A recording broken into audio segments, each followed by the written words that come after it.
هاسألك سؤال يا صديقي وعايزك تجاوبني عليه في الكومنتات، هل المدرب اللي شايف ديانج رقم 4 عنده في مكانه، هل ده مدرب وجهة نظره تُحترم؟ يعني هل ده مدرب فاهم كورة؟ يعني يبقى قبل ديانج مروان عطية وأحمد رضا وكوكا وبعده ديانج؟ السلام عليكم ورحمة الله وبركاته، معاكم بيبو، يالّا نبدأ الحلقة، واللي مش مشترك في القناة يشترك ويفعل زر الجرس، وما تنساش دعمك باللايك يا صديقي. ديانج قعد مع الكابتن محمد يوسف وقال له: "أنا لو مش هالعب هامشي." وده حقه.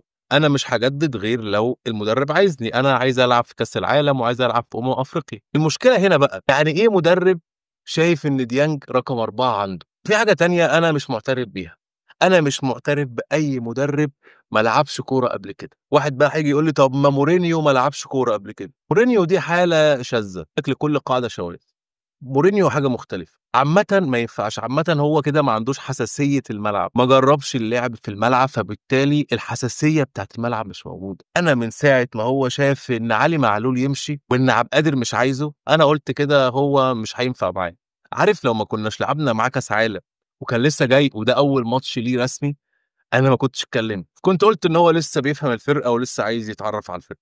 إنما أنت بقى لك أكتر من شهرين معانا، ولعبت أحسن معسكر ممكن تلعبه مع أقوى فرق في العالم، فإنك تصمم على طريقتك وأنت جرّبتها وما نفعتش، يبقى في خلل، يبقى في مشكلة، وأنا مش باتكلم عليك وِحِش علشان إحنا اتعادلنا مع الماتش، حتى لو كنا كسبنا كان الأداء وِحِش، حتى لو كنا كسبنا أنا برضه كنت هافضل عند موقفي. يعني أنا شايف من وجهة نظري إن إحنا خلاص لبسناه، في عقد وفي كلام، والنادي الأهلي طبعًا ما بيمشّيش المدرب بسرعة، فإحنا كده لبسناه، فبالتالي إحنا ولا هنشم دوري ولا هنشم أفريقيا ولا هنشم أي حاجة بالطريقة دي، لازم حد يقعد معاه يفهّمه من الأول أصلًا عقلية اللاعب المصري. اللاعب المصري لمّا بيشوف المدرب قاعد عامل كده هو ما بيسخنش، ما بيبقاش عنده حُرقة. يعني أنا ولا شُفت المدرب ده بيزعّق في الماتش، ولا شُفت الكابتن عماد النحاس بيزعّق، ولا شُفت الكابتن محمد يوسف، ولا شُفت حد بيزعّق. الشناوي بس الوحيد اللي كان بيزعّق، اللي كان بيحمّسهم، اللي كان بيخلّيهم يلعبوا. وما ينفعش ننتقد اللعيبة، إحنا بننتقد فكر المدرب.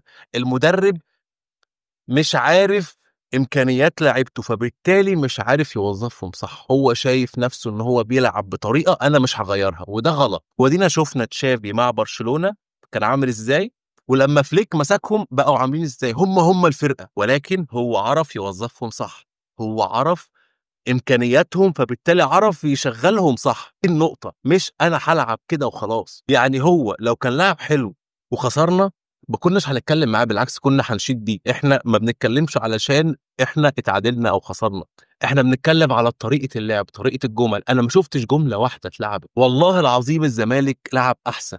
أنا شُفت ماتش الزمالك، الزمالك كان فيه جُمل وكان فيه تحرُّر وكان فيه حاجات أحسن بكتير، مع فرق الquality بتاع اللعيبة. معلش إحنا لعيبة الأهلي أحسن من لعيبة الزمالك بالورقة وبالقلم، ولكن اللي أنا شُفته في ماتش الزمالك وفي ماتش الأهلي، لعيبة الزمالك أحسن بكتير بسبب المدرب، إن هو وظّفني. وأنا الصراحة عجبني أوي الشناوي لمّا كان بيتكلم مع اللعيبة. هو قائد وهيفضل قائد وإحنا بنحبه، بس إحنا زعلانين علشان الجوان الغريبة اللي بتدخل فيه. بس هو كشناوي، هو شناوي واحد أحسن حارس في أفريقيا بلا منازع. فيا ريت النادي الأهلي بقى يحاول يلمّها بسرعة علشان ما تبهوأش مننا، عشان بالمنظر ده هيبقى في تعثُّرات كتير جدًا طول الموسم وفي أفريقيا. إحنا لو دخلنا كده في أفريقيا مش هنصعد، مش هنعمل أي حاجة فيها. يا ريت الكابتن محمود الخطيب يتدخّل بسرعة، وأنا عارف إنه تدخّل واتكلّم معاهم وكده، بس ما ينفعش نستنى زي ما استنينا على كولر وفي الآخر طلعنا من أفريقيا. بس كده يا صديقي، كل التوفيق للنادي الأهلي، ولو عجبك الفيديو ما تنساش الاشتراك واللايك بتاعك، وهاستنى منّك كومنتات. سلام.